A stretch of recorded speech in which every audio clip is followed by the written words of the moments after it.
Voilà donc pour ce décor planté autour du vin.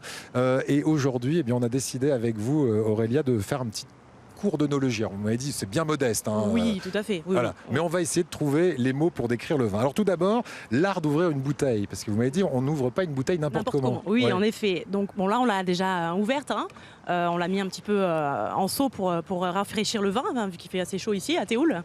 Donc oui, voilà, ce qui est important quand on ouvre une bouteille de vin, c'est vraiment de découper, vous voyez ici, sous la bague. D'accord, donc la première, enfin la bague quoi. Hein, voilà, exactement. Dessous, pas dessus, hein, parce que bon, des fois, il y a des gens qui ouvrent dessus. Donc oui. ça se fait dessous. À l'époque, c'était du plomb. Donc du coup, c'était mauvais si le vin rentrait en contact avec le plomb. Donc on met quelques centimètres entre le plomb, en tout cas aujourd'hui. Voilà. Donc du coup, on a gardé cette règle-là. Parfait. Ensuite, quand on va ouvrir le vin, on l'ouvre combien de temps avant la dégustation? Alors tout dépend des types de vins. Après, il y a des vins qu'on peut ouvrir tout de suite avant de le déguster si on va le carafer ou le décanter. Donc c'est propre à chaque vin, à chaque appellation également.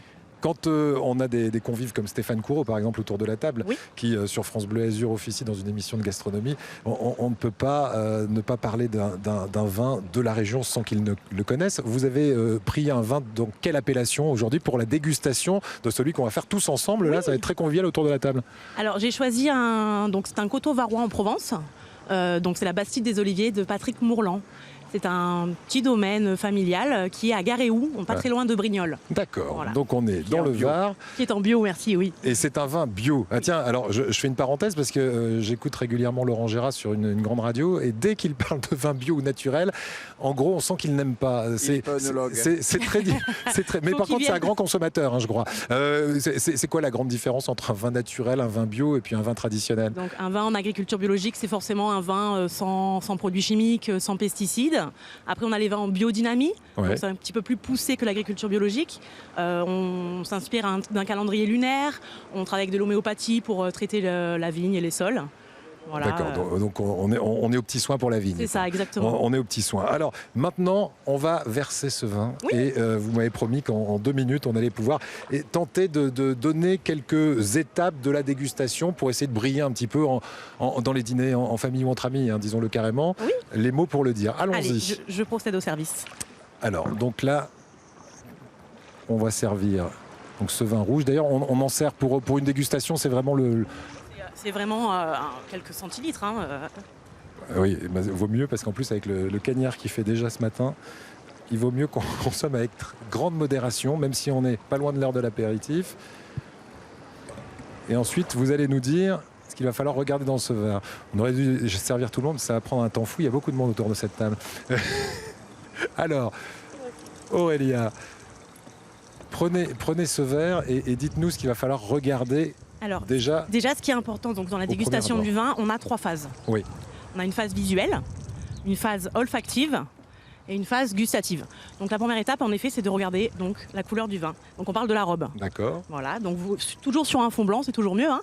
Donc là, on est sur une robe rouge cerise au reflet violacé. Il est brillant, il est limpide. Ouais. Il est même scintillant.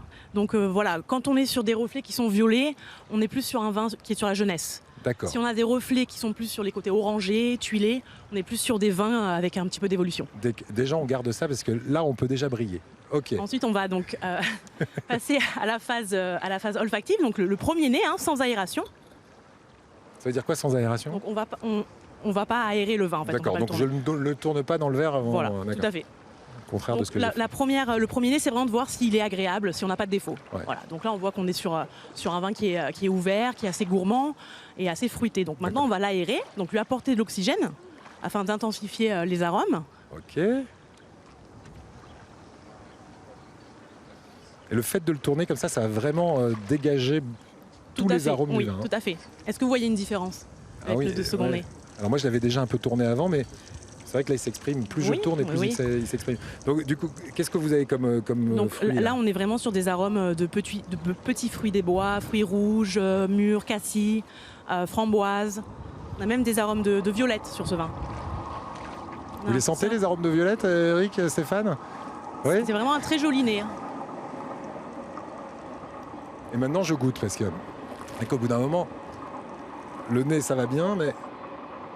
Et donc, la phase gustative. Donc la première étape dans l'étape de la bouche, c'est l'attaque. Oui. Donc, quelle place prend le vin en bouche? Comment vous le trouvez en bouche? Je Il est assez trouve rond. Oui, il prend Voilà, sa place dans toute la bouche, en tout cas. Il n'est pas vert, en tout cas, celui-là, on peut le dire, même s'il est un peu jeune, il n'est pas vert. aussi jeune qu'il ne l'est en réalité. C'est vrai, c'est vrai qu'on a... Depuis l'odeur, ça se confirme à la dégustation, on dirait qu'il est beaucoup plus ancien que ça, puisqu'en fait, il est juste de l'année dernière. C'est ça, exactement. On est sur un millésime 2018. Voilà, donc voilà, on a des tanins qui sont présents, mais qui sont assez fondus, assez soyeux. Donc c'est assez fin comme vin, c'est assez gourmand. Eh ben, écoutez, merci beaucoup. Voilà, c'était juste une mini initiation, évidemment.